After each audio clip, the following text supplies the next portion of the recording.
my sister. It's sort of one of our traditions. So yeah, it's really nice. Well, that is nice. Is the weather good? It was actually really cold and windy. Oh, wow. Yeah, but we weren't there to sunbathe and swim in the Atlantic, so it was fine. Oops. Just hear the surf, the roaring surf. Yeah, yeah, we get like an oceanfront condo and we Let's look at see. the ocean a lot and chat and eat good food and drink margaritas and go shopping and go to restaurants and go for walks, that kind of thing. Oh, that's so nice that you have that relationship with your sister. Oh yeah, she's one of my favorite people. How far apart in age are you? 8 years. She's 8 years older than I am. That's so great. Well, happy Monday, everybody. It's Solid Ground live stream number 66, I think, if I'm not off in my counting, which I might be. And we are, yeah, well, I'm here in Central Time today, so it's noon for me here. I'm in Texas visiting family, and we're just the three of us today. I thought it would be really fun to go through some of our previous streams and read some viewer comments and either just read them out loud, sometimes respond to them and kind of see what people are saying and have a chance to do that. And if you guys are in the chat and want to ask any questions, we'll keep an eye on the chat and engage there as well. So Deborah, do you want to do the intro to Solid Ground? My unmemorized. So Solid Ground is a peer support community for anyone concerned about the imposition of critical social justice, aka woke, and or COVID mandates in their workplace, university, children's school, or community. We offer weekly online peer support groups in which members share ideas, thoughts, and support for how to navigate the impact of these ideologies and answer the question, where do we go from here? You can join one of our groups for only $5 a month. To find out how to join our community, please visit solidgroundsupport.com. Please note Solid Ground does not provide psychotherapy or legal advice, and nothing we do should be construed as such. Thank you. Awesome. Yes, and please do join us. And hello, Ninja Kitty in the chat. Thank you so much for being here. And so I don't know if you guys have anything you want to jump in with, or you want me to just give it a go and start off. Do you have anything burning a Yeah, hole in your give it a go. little? You can Okay. get started and I can fish into mine if we need more. Okay, so we can start with most recent and work back. So the last Solid Ground we did was last week, and we had Benjamin Boyce on with us, and we had a conversation about what's going on with the youth. We talked about the college campus riots and protests that are going on, and really what's going on in general. He had some nice rants about Evergreen, and yeah. So somebody says, Raw Diswar says, more plumbers, less psychobabble BS.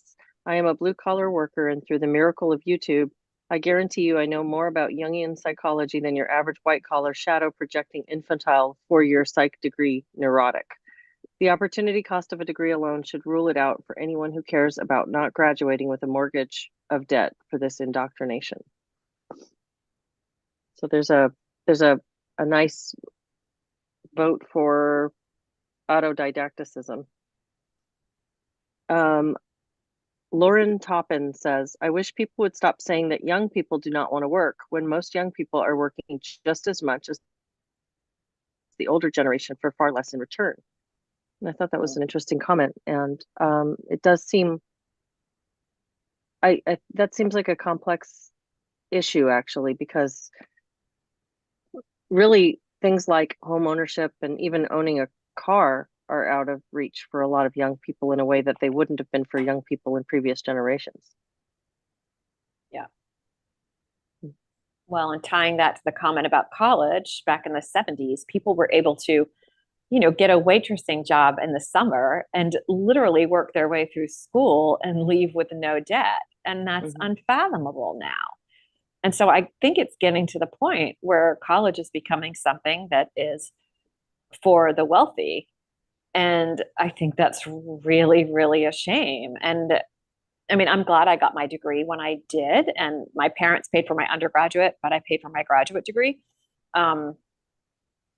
But if I was 18 now, I wouldn't go get a master's degree with what it costs. I think it's the Absolutely mid. not. Oh, I think it's the middle that probably gets hurt the most because That's right. if you don't have money, actually, you can often get free rides because I know That's how right. that sort of works. But if you were just sort of just above, even like maybe lower middle class and then Yep. kind of middle class, then that's where it really hits. And I'm not saying it's great for the kids that are poor or anything like that, but there are often like enough scholarship things. Or even Harvard, I can't remember the number, but a number of years ago they set like if your family makes under, I can't remember if it was like $80,000. I don't know what it was. Something between 80 and 100, I forget. Or maybe even less than that. It was like you get to go for free here if you get accepted. So, but there's obviously a huge band of people that. Huge band. Yeah. Yeah. Mm-hmm.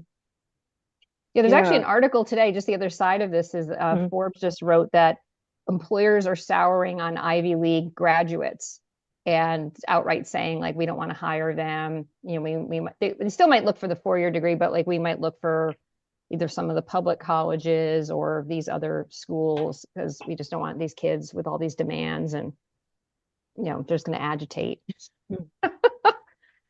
Mm-hmm. Jay Bourne says the crushing of the middle class has been by design, not by accident. It's interesting. I wonder Yeah. what would be the motive for crushing the middle class? Like, Jay, tell us. Yeah, Jay, tell tell us us. if you're there. If you're there, type quickly. Tell us because I Yeah. want to know. I'm ready to believe any conspiracy theory at this point. Bring it. Bring You it. have your tinfoil hat, Jen? I think I got rid of it when I was cleaning out my office, but I can always fashion a new one. Yeah. Yes. Danny, no thank you, says lockdown protests helped let people know that other people existed who weren't buying the mainstream narrative. People who were being conditioned to go one direction and to shame people who weren't going along. Oh, people were being conditioned. Okay. We found ways to gather and push back together. Having thousands of people at the Capitol was, simply put, amazing. I think the George Floyd riots and control of crowds at the Capitol grounds was a way to keep people from making a fuss in large numbers. Antifa was used to keep crowds down and intimidated because all lockdown protesters were on the side of humanity, and the paid-for riot groups were placed near the Capitol in Olympia to intimidate people there wanting First Amendment rights. Okay, so the point that was I think a response to the conversation about the purpose of protests and whether there's ever any value to them, or is there a meaning that goes beyond just expressing some kind of angst and a plea for change? So that was thank you for your comment, Danny. And I'm still waiting for Jay to tell us about the Ninja Kitty says destruction of society to use, let's see. Well, I guess if you were a Marxist, right, you'd hate the bourgeois middle people. So I suppose you would want to disturb them. That's what he says to usher in Marxist communist rule. They're like too comfortable. So.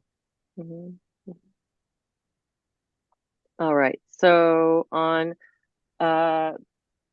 number 64 live stream with Ellen Danick, which was called The Left versus Right Fallacy, Jeff Hart says, think about who wants to be in government. People who think they know better. People who want to control other people. This is why libertarians simply want less government. We think government is the problem, not the solution. Private charities are a much better way to address social problems than what government does, and way more efficient because they aren't forced. They only survive because of the goodwill they inspire, not because they can arrest you if you don't pay your taxes. COVID mandates are another perfect example. A few people deciding they know best, and they will use any force they can to override anyone who disagrees. Yeah. Any thoughts on that?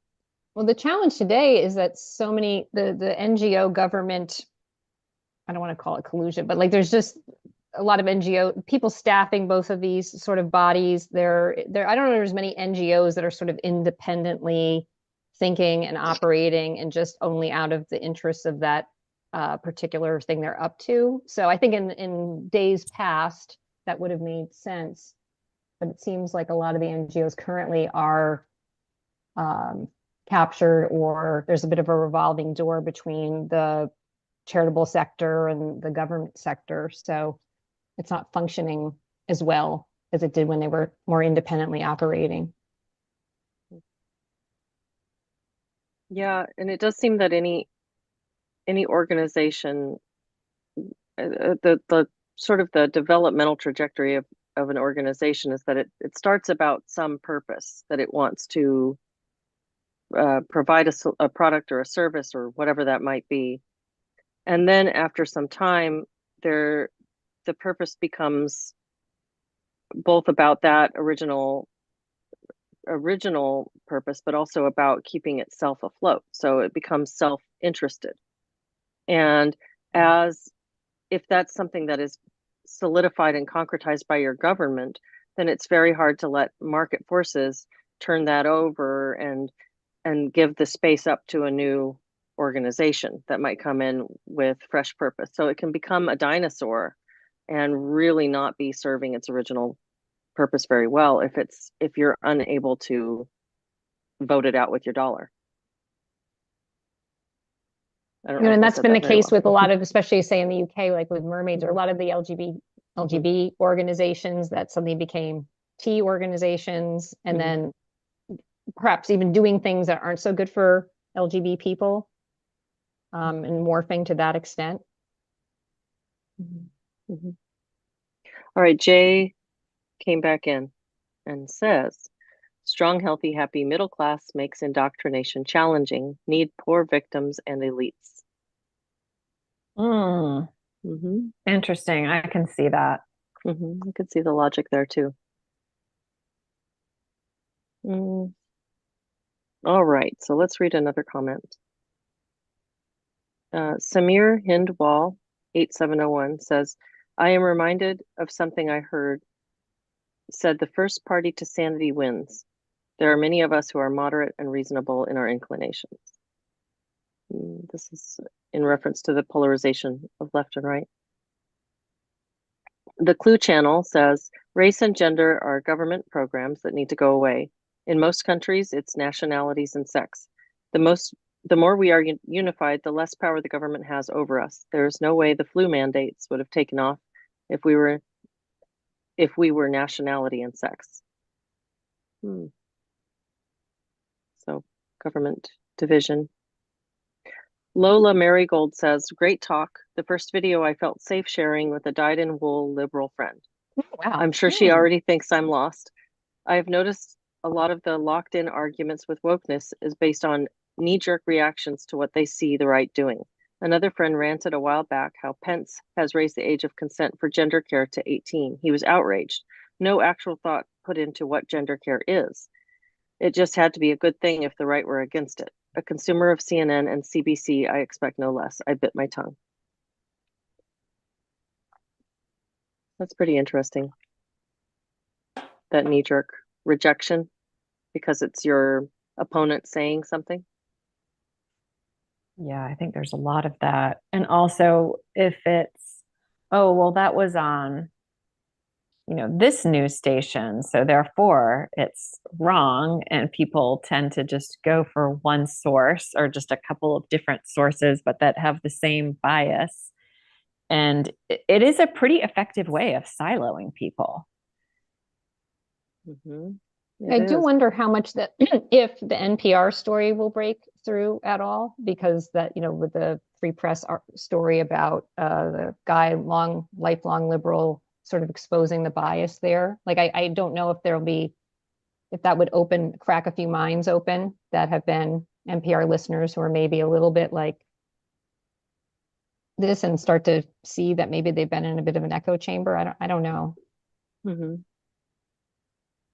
Yeah, that is interesting. I wonder how many people would be receptive to hearing that. I'm sure there's a group on the margin of NPR listeners who would be open to that, but yeah, people do tend to get really dug in.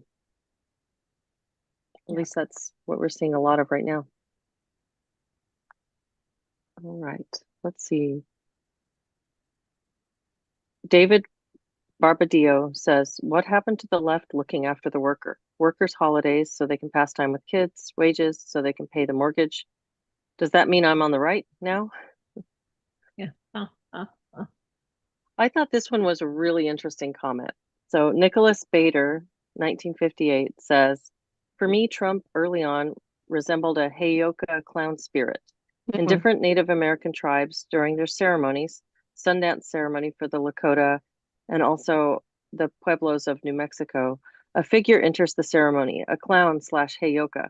This figure enters the ceremony and mocks it, mocks the chief and the participants. The Heyoka is vulgar, irreverent, and ill-attired. However, this spirit plays a remarkably important role within the tribe. It is an energy slash character that accounts for the shadow realms, attracting and reflecting darkness for the purpose of balance and ultimate preservation of the community. Trump always felt Heyoka to me, even his look and the strangely long tie." That's so funny. I've never noticed the tie. I think I tend to stop at the hair swirl thing. So I'm going to have to pay attention to that. That is a really interesting idea. Yeah, I've wondered about that. Like if you stop looking at him as a person that people just want to hate and just energetically, like some shake it up phenomenon, um, it's easier to kind of make some sense of it and not even necessarily be completely horrified and wonder, oh, what's being shaken up in this system? Like something's not working, and nobody would deal with it properly when they could have, and so therefore, guess what we get? Like, Yeah, that's really fascinating. I thought that perspective was really uh, new and fresh for me. I've never thought about him that way. But it is interesting if you have neither the Trump uh, I guess cult of personality worship nor the Trump derangement syndrome, then you kind of just he's an interesting character, but he's, mhm. there's definitely some power around his persona with what it has done in our culture in both directions. And similarly, I mean, I saw when I watched, aside from there was the shaman in the January 6th thing, like when I watched that whole series of events and I watched it, we were all at our own homes, we were on WhatsApp or something. I watched it with some very Trump, more deranged people, and they saw this horrible thing happening to the sacred space. And I saw that a little bit, but more of it, I saw it as like a clown show. Like, I mean, it looked absurd to me on some level, and we were watching the exact same things, but to me it had that energy of something quirky and surreal Mhm. going on, and so I wasn't as outraged as other people were, because I was like, something this is like odd. It's from like another world or something. Hmm. Yeah, definitely. That's really interesting. Okay, so the next one, I wanted to read a couple comments from the one we did with Aaron Terrell, and we titled it, "Do Lesbians Exist?"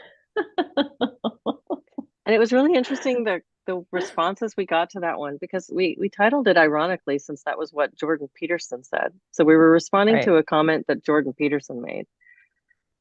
And we actually had another guest lined up to join as well, and she had to drop out just a couple minutes before we went live because she had an important thing come up for her that she wasn't able to join, but she was a lesbian, and so we had this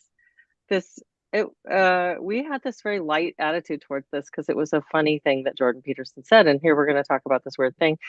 But this is probably like the most political. I got the most like I don't want to call it hate mail, but it's negative critical Mm. comments to this one in the PC direction. Like we weren't inclusive enough and we didn't say things the right way. We Mm. offended a bunch of people by talking about lesbians without having a lesbian on was the first thing. And just the conversation in general, there were a bunch of people who were pretty upset about this. And I I I found that really interesting. I'd like to hear what you guys feel about that. But for me, one thing I thought was, well, we're just having conversations. It's the three of us. we used to have David in here with us a lot. We invite a guest with us almost every week. We try to invite somebody to join the conversation to keep things kind of moving and to bring in a new perspective. But I don't see this as an inclusive space. I see this as a couple of friends who are just trying to respond to some interesting things that are coming up.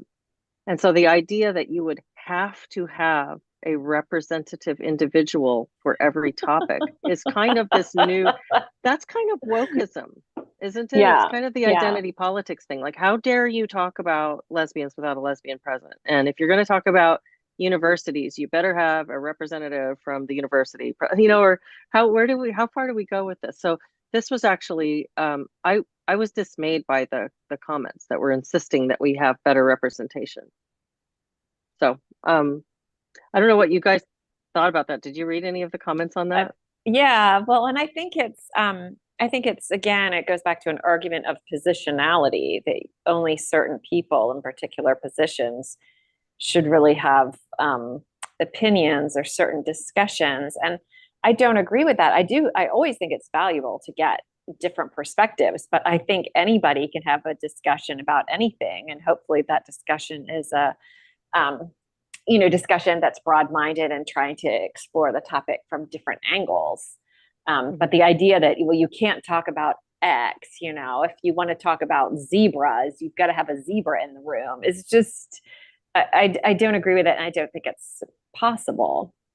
The only thing I'd say on this one, I don't even be that contrarian because I don't think we need to really do that. But insofar as the topic, even if it was tongue in cheek, do such and such exist? I can imagine someone who is the whatever we're saying potentially running with that and going, see, they're erasing us. Like they're even questioning if we exist. And now we don't even get to Right. No one even asked us, so with this particular, I can get very particular, like this particular topic or heading or whatever, I can see someone going like, well, geez, I exist, right? So maybe on this one, maybe. Yeah, I think that's a good point. That's a great point. And the response I have back to that is like, this isn't a news channel. That's true. Right. Yeah. Right. We're not doing investigative journalism. No, we're not. This is our own social media channel that we use for the purposes of inviting people into our conversations. Yeah. And coffee talk. It's coffee talk. That's right. And so if you need to feel like your perspective is always being represented, does it need to always be represented every single place, everywhere, all the time? Or is it okay if sometimes you listen to people have a conversation that you don't agree with, or that doesn't sound like it's perfectly representative? Like True. Well, and you can always represent your ideas in the comments. The whole thing about like, I'm here, we exist. It makes me think of that Dr. Seuss book, Horton Hears a Who. We are here, the lesbians exist. Well, and I think what was so funny about Jordan Peterson's comment is, well, of course they exist. Like, of course, we all know lesbians. They exist. Yes. They're real. And so it was very funny to hear him say that. Like, what does he mean by that? Yeah, does it was intriguing. Yeah, it's really like, what could you possibly mean by saying they don't exist? Does that mean that you think that within the heart of every lesbian is a little bit of penis fetish? I mean, what are you saying? So it was pretty funny. Yeah.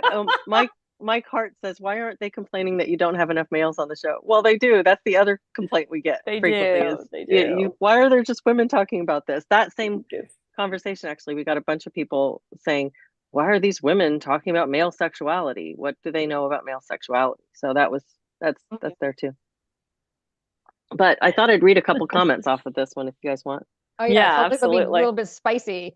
Yeah, a little bit. So Frankie Valentine 6112 says, "OMG, this is so anti-lesbian, like all the way through. Are you all fans of conversion therapy too? You're sounding perilously close to it. Lower left lady has never heard of a sperm bank or the tons of lesbian parents who already exist." And then goes on to say, yes, lesbians exist. No, there is no correlation between hormonal imbalances and same-sex attraction. How about instead of asking, why don't they like men, you try asking, why do you like women? Is this really a panel with 0 lesbians discussing this? So that was one angry response.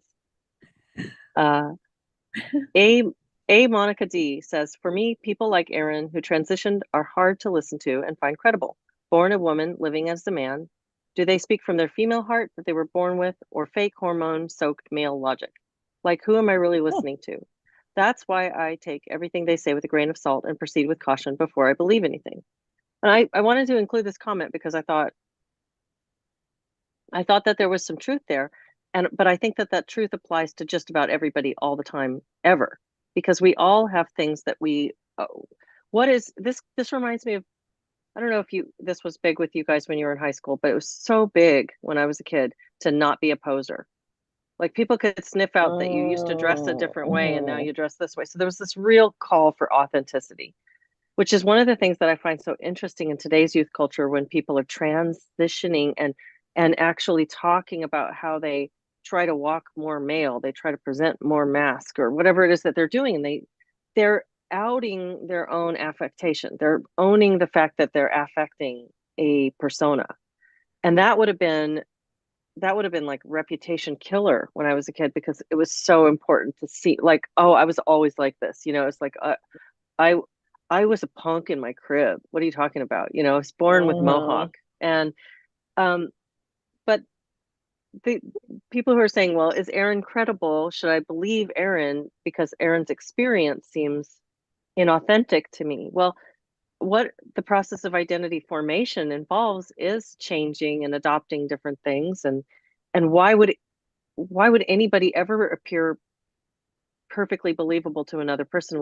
We're we're listening and learning from each other, but not necessarily the piece about a grain of salt. I think that is important, to always listen to other people with a grain of salt. Yeah. Yeah. And then somebody else said it was, Ninja Kitty Bonks said that the conversation was made more interesting with Aaron's unique insight due to the use of testosterone. So another person thought that Aaron had a unique insight to offer. So that's also really interesting. That thing, I remember that whole poser thing. Mm-hmm. And it always creeped me out because to me as a teenager, it felt like authoritarianism because I really wanted to experiment with different styles of dress and different musical tastes. And that experimentation itself was authentic. Um, but I always felt like it was kind of like a purity test. Oh, you're not really this. You're not really that. And I thought it was just total BS. And who takes all that seriously anyhow? Like you said, like, oh, I'm a punk in the crib. Oh, yeah, I'm a punk. I'm a true punk. Oh, well, I'm a hippie. I mean, it's just utter poppycock anyhow. Yeah. Well, and it does kind of, there is an aspect of the ROGD, or the trans phenomenon among youth, that is like they have to go back and rewrite their childhood to say I was always like Mm, this. right. Mhm. Oh, I always knew. But then people that know you and remember you from that time Mhm. may have a very different perception of that. Okay, so Mirwar Jumo just sends a super chat. Thank you so much. And says, I'm mad and full of disagreement over things I've heard and read from Erin Terrell recently. I'd like to have someone explore her thinking, and I expect it will be revealed to be stupid and wrong. And that's it. That's really That's interesting. funny. I don't keep up with everything that Erin writes, and I'm not sure exactly what, if you want to talk more about what specific points, then we could address those points, and I'd be happy to to have a conversation about whatever those points are. I The only times I've interacted with Erin, I have had really pleasant interactions and found Erin to be insightful. But if there's something specific you want to discuss, I'd be happy to do that. I'm wondering if it has to do with the understanding of the AGP and then the A, whatever would be the female one, AAP, auto and this androgen. identity thing and this project. I couldn't totally follow it myself during Yeah. our episode with Aaron, Confusing. and so it was getting a little bit. I was like, I don't know if I can get my brain like around this. It might be interesting. Well, I guess in working with um, some young clients who are female but trans identified, I have seen a lot of this sort of like the worshiping of gay manga or anime characters, and Hmm. this desire to see oneself in that role. So they have this, there seems to be a lot of identification with gay men and the longing to see oneself in that role of being a gay man rather than being a woman. Oh. And so if that's autoandrophilia, like I love the idea of myself as a man. And so when I look masculine, I feel good about myself and I feel more attractive and I feel more authentic to myself, then it makes sense to me from that perspective. I'm not saying that I think that that's a healthy thing to express in oneself, but it is something that I guess that's what I hear Aaron to be saying, and But it does maybe the make some erotic sense. object, because I think Darren was maybe making the distinction that men, there's like an erotic object and it becomes themselves, but I don't know if he thought women did that. Mm. I don't know. Well, I don't know. Mirwar Jumo says, I think you asked if transition is appropriate for AGP/AAP, and her answer was a bunch of words for yes. Yeah, I don't know. I guess that's just one person's perspective. Like who is, what is my question was more about, is there a, if this is one category of who wants to be trans, is it a less valid category, a more valid category? Do those distinctions make any sense? What do you think? And so that question is going to be Interesting. answered by the receiver in different ways, depending on their perspective, I suppose. Mm. Hmm. Well, that's interesting. Any more thoughts on that? It seems like I there's oh, go ahead, Jen. well, I have a half-baked thought. I mean, I think sometimes people object to the sort of autogynephile experience and someone solidifying that by actually, having surgeries or the hormones. I think my guess is that people feel that, well, this is a sexual fetish. And by going out like this and interacting with other people in that particular mode of being, you're sort of incorporating people into your sexual fetish, sort of without their without giving them the option. Like maybe I don't want to relate to you in a way that is somehow sexually arousing you. I don't even know you. This feels like my boundaries are being violated. That seems to be what I've picked up on from the things that I've um, from the views that I've read about that. And so I think some people feel like, well, yes, that isn't really as much of a legitimate identity because it's based more on a fetish than on an actual identity of how you truly see yourself in terms of your innermost psyche. This is sort of my best understanding of that at this point. That's how some people are feeling about it.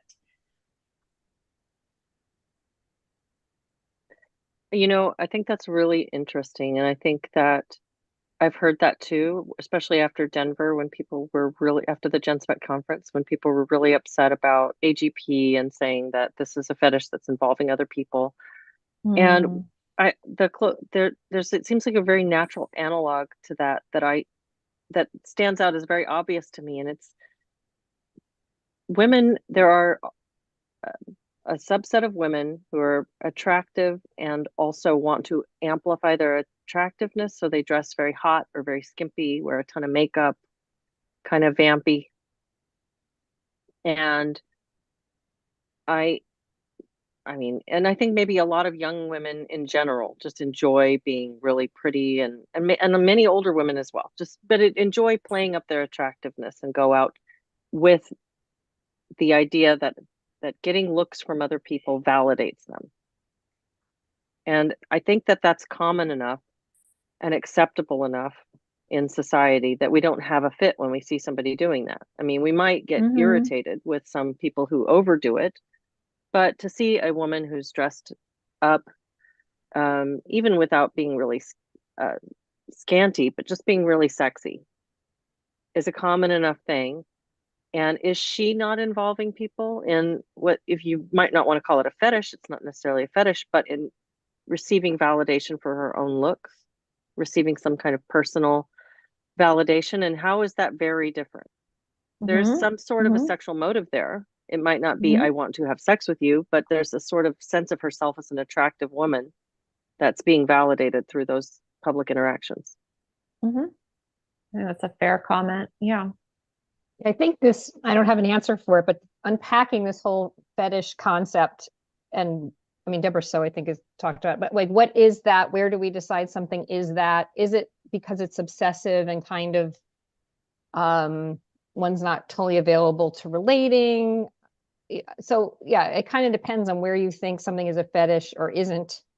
What is normal behavior and what isn't? Where is it starting to have some unhealthy manifestations? I don't entirely, I mean, some things are more obviously so just really out there that somebody might do. And I don't know if this is where in the domain where it's like, where do we tell on this? Mm-hmm. Mm-hmm.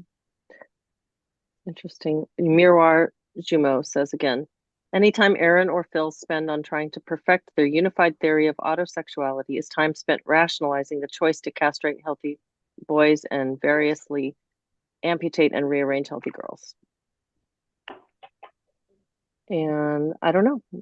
I don't know. I think it's interesting and it seems worthwhile to try to understand what's going on for people. Mm-hmm. So I for one am open to the conversation around it. Mm-hmm. Yeah. I think it's valuable to try to understand things that are very foreign to us. And I say that with my own opinion. I 100% think that there's a massive social contagion going on amongst young people in particular, and that they should not be under any circumstances on hormones or um, having surgeries, people that are, not adults.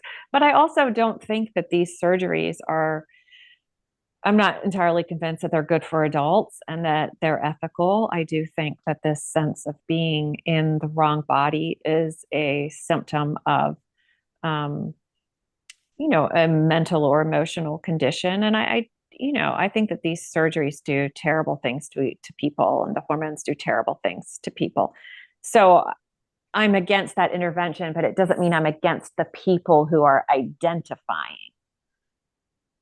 as a Mm-hmm. different sex, in any way, shape, or form. I think that's a huge challenge if you feel that way, if you really feel like, oh, I'm in the wrong body. That is definitely something to cause enormous amounts of distress. But I don't think that the medical profession necessarily has their best interest at heart.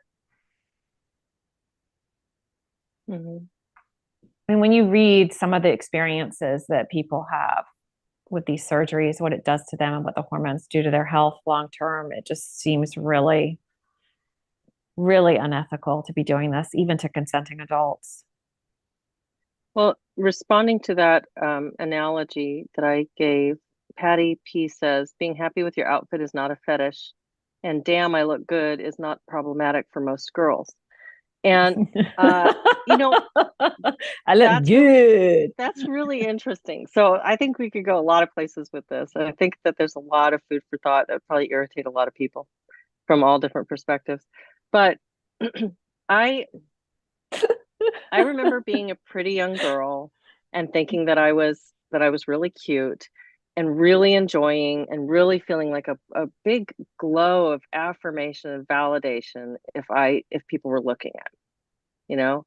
And I was pretty modest. I was never somebody who went around dressing skimpy or anything. I became a mom really young and I had a sense of decorum around that. Plus my mother was really modest and really prim about things. And so that was beaten into me. I wasn't going to be going out in very little clothes or a ton of makeup, but I did try to play up my looks and I did feel really good when I got a look from somebody else.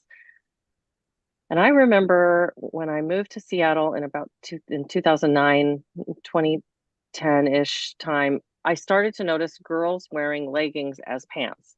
Y'all remember that? I mean, we all do it now. It's like normal now, but for a while when it was new, it was like, holy crap, like I can see your entire body and like it's like paint on your body. And is it is it is it just fine always to flaunt as much of yourself as possible? I mean, I know this is kind of getting into a different conversation, but is it a problem? Is damn I look good a problem? Maybe on some level it even is. I just want to like put that out there that I'm not 100% agreeing with that. But if I did agree with that, then what is different for a man who wants to do that same thing, but he wants to dress like a girl while he does it? How is that morally different for him? How is it a fetish that involves you in his weird sick fetish now because he's looking for you to look at him and from the look that you give him to feel some certain way about himself? How is that so morally different? I see that the social norm is being broken, but if we're not talking about surgery, we're not talking about alterations to a person's body, we're talking about how he sees himself and how he dresses himself when he leaves his house. I just want to understand what is the oh my gosh, you sick pervert that he gets, but she or I or a girl who's even dressed really skimpy does not get, oh my God, you sick pervert. I do wonder, I don't know, I'm just throwing something out there. I don't know if there's the element of, I mean, sometimes you can tell that the person isn't really what gender they're trying to show themselves as, but I don't know if there's the piece, the deception piece. Like, I don't know if there's an instinctive thing on some people's parts that someone is presenting not as they are, and there's some degree of distress or repulsion, or I don't want to play with this, like you're faking me or something. I don't know. I'm just, that just popped in my mind, and there might not be anything to it. I think that's accurate. I think that people feel like there's an element of deception to it and an element that's not natural, like a pretty woman born, a biological woman is just a woman. And whereas and that there's something natural even about wanting to play up one's beauty. And they've done studies, and around the time that women ovulate, we tend to wear less clothing. So we're all driven by hormones, and we don't know what we're doing. We're running around, and we're essentially like our hormones are trying to get us to mate with somebody, so that we'll continue the species. And apparently that means putting on skimpy cutoffs and a tank top. I mean, it's just like, I think people view it as like natural and part of the life cycle, and like there might be like a playfulness to it, a sense of freedom in your body. And when somebody's doing it and it's not real, and I mean, I'm not saying it's not a real experience to the individual, but it's not real in that biological sense, that people feel like there's something fraudulent about it, that there's some trickery involved, and that's part of the sense of it being sort of like a perversion of what's natural. I think this is how people are feeling about it. I do want to say one thing about leggings, though. My objection to leggings is not that you can see everything, because I just don't care. I don't care about camel toe. I don't care about all of that. To me, it looks like somebody has forgotten their trousers, and it just looks stupid. I don't think it looks good. I think if you wear like a long tunic, then it's great, like a tunic top. But just otherwise, it just looks like you forgot your pants and you've gone out wearing, it looks like you're in tights. I just think it looks so stupid. And I want on my gravestone, I want it to say, leggings are not pants.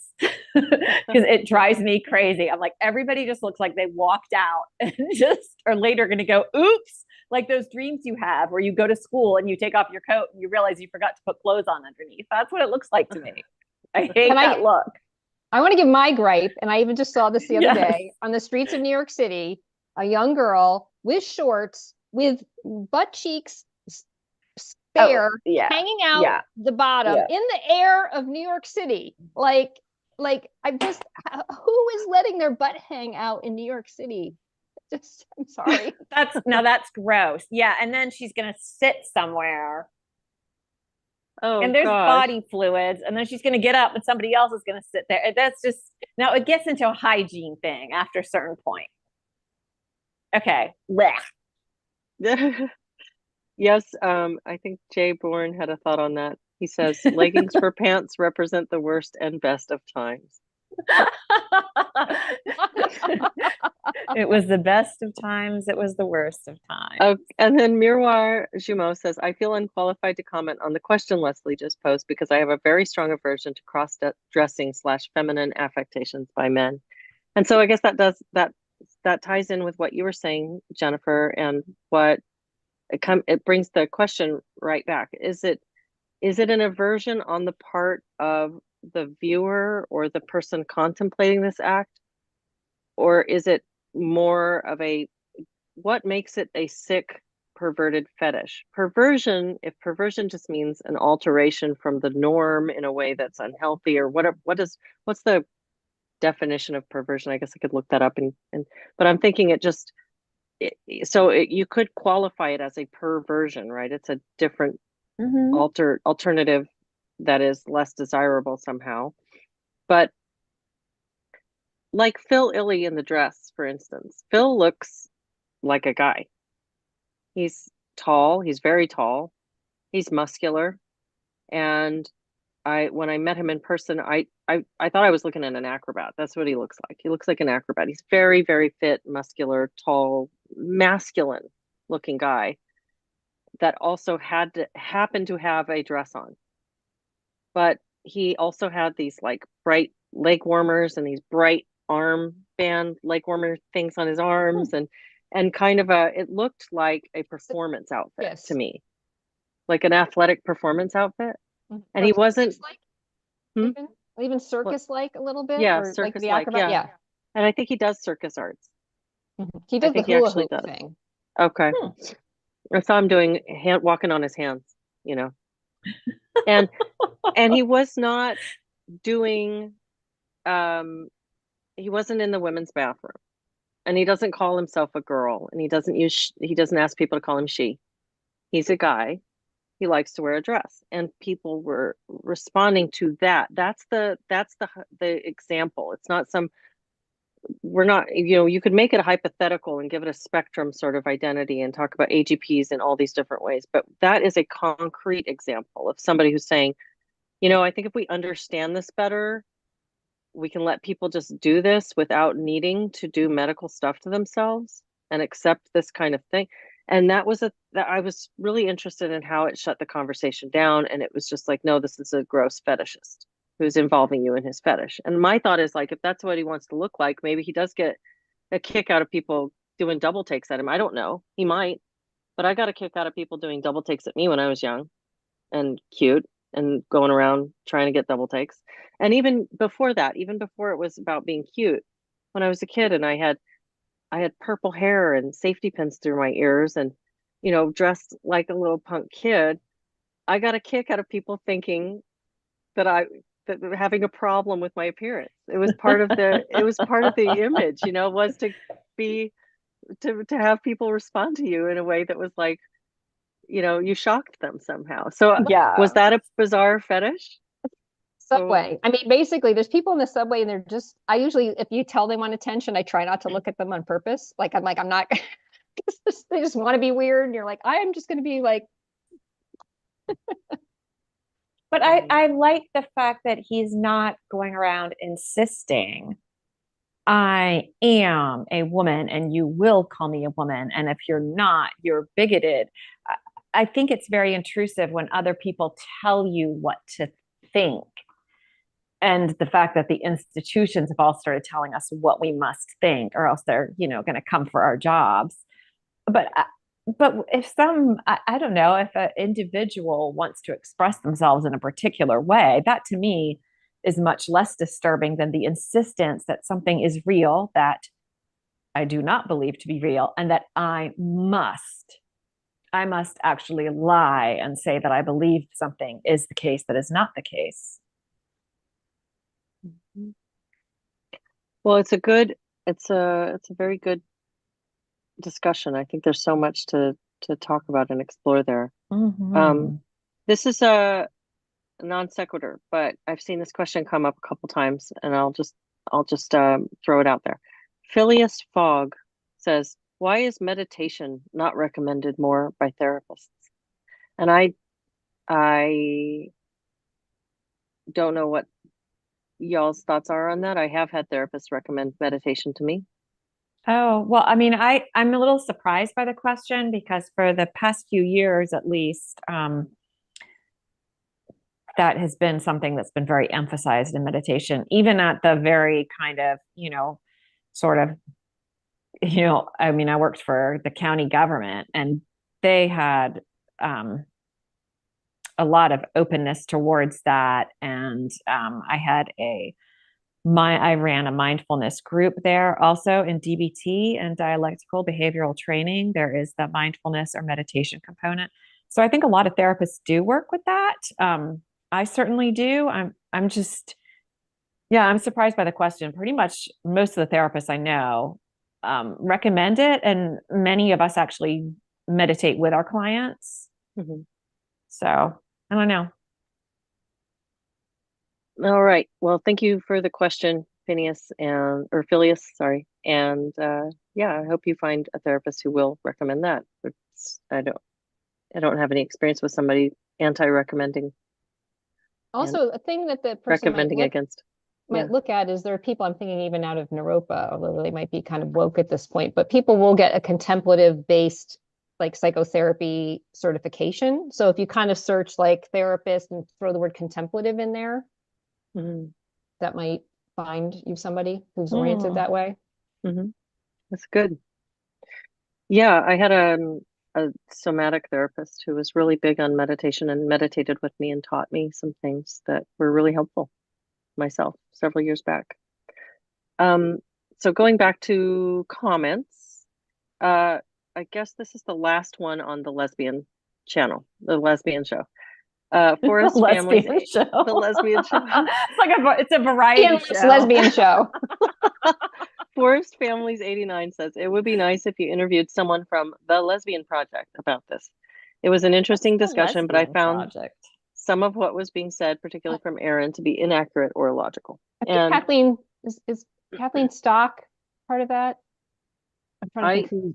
I'd be glad to if somebody there were a few people who commented negatively on it, and I said, well, if you'd like to talk, let me know, and actually invited some people to chat, and nobody has taken me up on that. So I'm always open to that's what this whole channel has been about since I started it.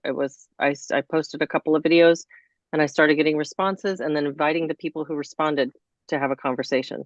And so that's still very much open. So if anybody would like to have that conversation, please just hit me up. I'd love to talk some more about it if it's worth exploring more. Do you guys have any comments you want to read, or should I find more? Do you have I some think we more have time handy? for a couple more. Okay. Mine are kind of old, so like way back episodes. Do you have any more recent ones, Leslie, or Um, I I have a couple from when we spoke with Nina Paley, if you want. Yeah. Okay. All right. Elise Nicole O says, I think the overabundance of information and emotions online are pulling heartstrings, but giving no direction or course to help. So women feel helpless and it turns to unjustified anger. I can think of one woman I worked with in particular that had 3 kids and was always in an uproar about some social justice issue.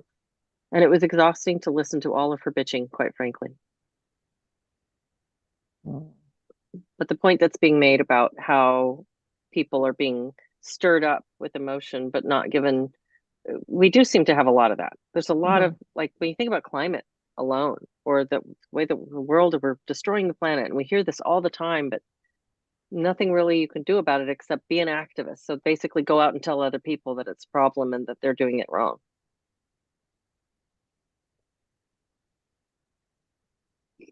Does seem to be a really, really, I mean, in my lifetime, and granted, when I was a kid, I wasn't obviously tapped into the sort of emotional temperature and the way that I am as an adult. But it does seem now like the country is very, very divided, it feels like. And it also feels like both sides are really angry. Not that there's just two sides, but you know what I mean.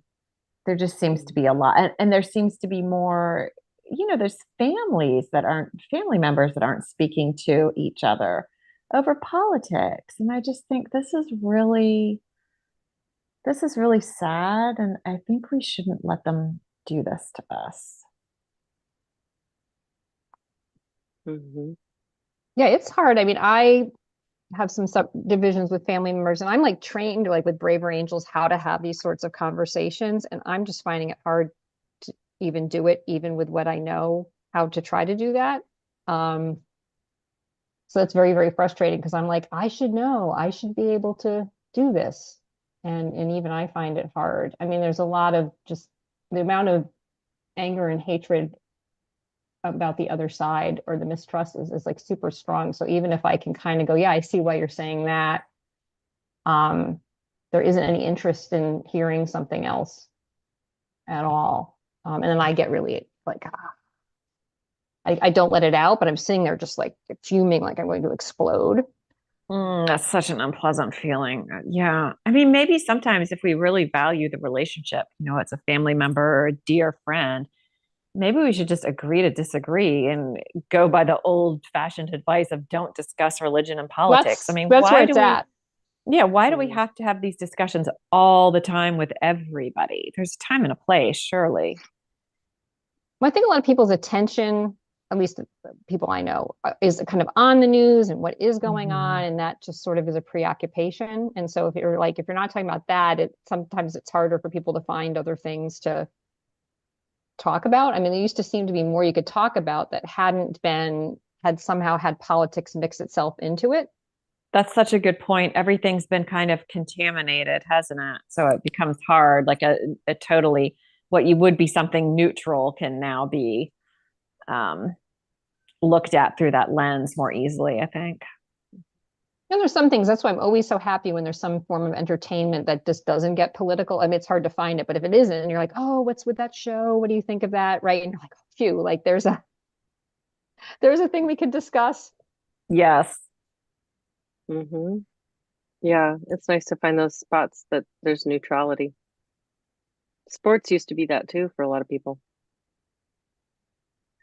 I used to have trouble talking with my mom because she was I don't know if I want to use the word conservative because it wasn't so much conservative. She just took a different perspective to me on things. Like immigration would have been one. So she would complain about immigration in a particular way, and my political beliefs at that time, and it was before we see what's going on right now with immigration. So I don't know. Maybe I was wrong then. Maybe I would think differently if I could go back with what I know now, but maybe not. I don't know. But it was an area where we disagreed. And there were a number of those. So I had to walk carefully and try to find the neutral ground with my mother. And now I feel like I have to do that with my dad. And I always agreed with him before. Oh, And wow. so it's really interesting to see that kind of shifting.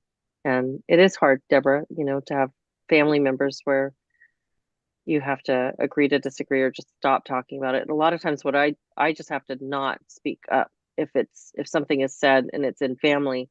I have to realize that, and I think a lot of people would, this has been really helpful to me, and I think it would be helpful to other people as well, is just choose when to have a fight about it.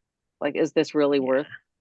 is it worth being an activist right now? you Right. know do I need to have a fight with my dad because he doesn't agree with me on you know something governmental? Like, no, not Right. really. Yeah. Is it worth it at the Thanksgiving dinner table? I'm going to say no. Well, I think a Mm-hmm. lot about it too. Like I have some people that are older in my life, and I'm weighing it with, I don't know how many years this person has left. I don't need, I just want to be on as best rapport as I can with this person. So I mean, I'm trying to not even have those types of conversations because I just don't want a lot of yucky bitterness with somebody that like, I don't know how many years they have left. It's hard when they keep doing it. And you're like, aren't you thinking about this too? Oh, oh, oh. Yeah. Do you want to read one more? You Yeah. got one more? Do you have one you want to read, Deb, or do you want me to do it? Why don't Okay. you go ahead? Because mine are fairly old. All right. Let's see. This is Ginger Blaze. The children today are simultaneously pushed out into the world with zero preparation, while also having had the worst aspects of the world imposed upon them via the internet. Even parents who encourage their children to get paper routes, obsolete job now, and mow lawns, shovel snow, etc., and play at parks with friends, find mostly no other kids out there, or the ones there all have their noses in phones making TikToks or Insta posing for social media likes. Mm. Yeah. Yeah, I think it's sad and also very true. I also noticed that when kids are doing something, it seems like it's a structured, pre-planned activity as opposed to just go outside and play. Mm-hmm. Yeah, like, hey, we're going to go make a fort and let's go find junk to make the fort and those sorts of things.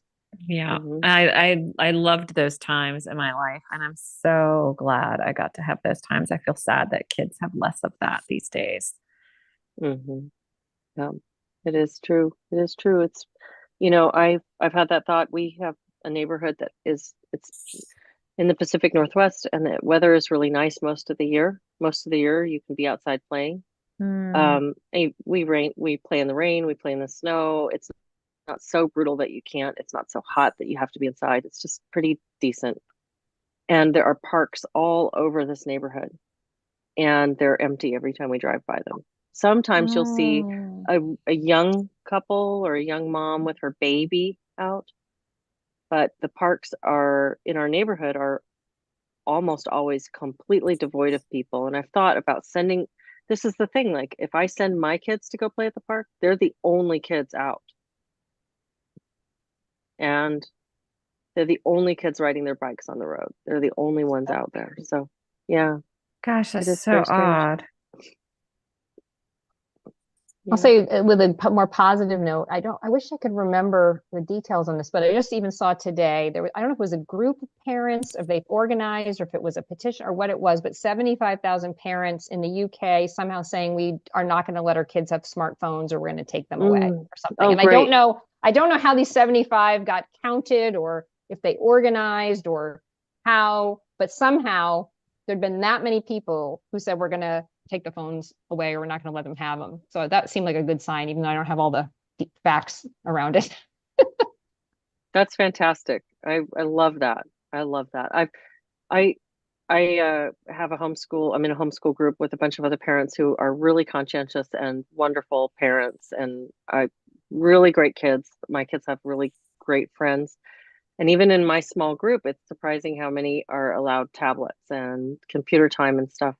And so if this group of really highly conscientious parents is okay with this, I can only imagine how hard it'll be for parents at large to pull their kids away from devices.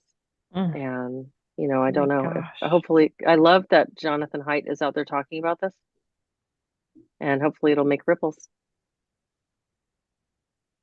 Well, thanks for having a viewer comment session. This was It's wonderful. It's interesting. really Yeah. fun. Okay. Hey, Yeah. my dog slept the entire way through this episode. It's been so nice. Oh, puppy.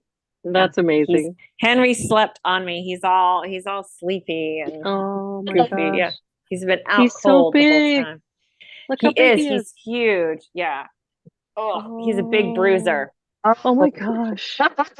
Oh, he looks more and more dachshund.